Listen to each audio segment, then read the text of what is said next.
Taken back when Dan asked me to give a few words tonight because I'm not the best man or even one of the two. And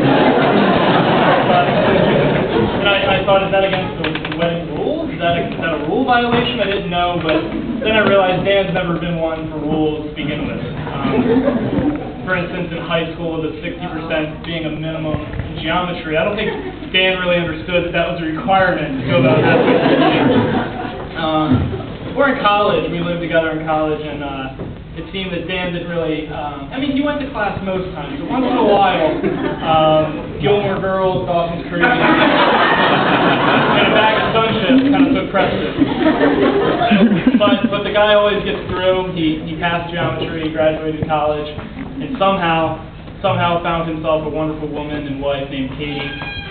For those of you that didn't know, that's her name. And Katie was the kind of girl that you wanted to see your friend dating. She had a great personality and a great sense of humor. She's smart. And she became a good friend of mine. When you hung out with Katie, it wasn't like you were hanging out with your friend's girlfriend. It was as if you were hanging out with your own friend. And Katie gave me a lot of good advice, dating advice, girl advice. Not that I needed much. Not because I'm some kind of pro dater, just because I was not really dating. And she's a great cook, for those that you don't know. And in college, that's very key. She makes the best cheddar biscuits. I love those biscuits. I'll make it for you. I know. And for those who have the pleasure to ever go out and get a couple drinks with Katie, you know that after about 3 or 4 Stellas, the lower lip kind of...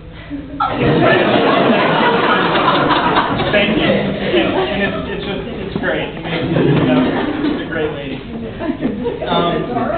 When Dan told me that he was getting married, he didn't sit me down and give me some kind of dramatic now's the time. He just said, Devo, this guy, he's married.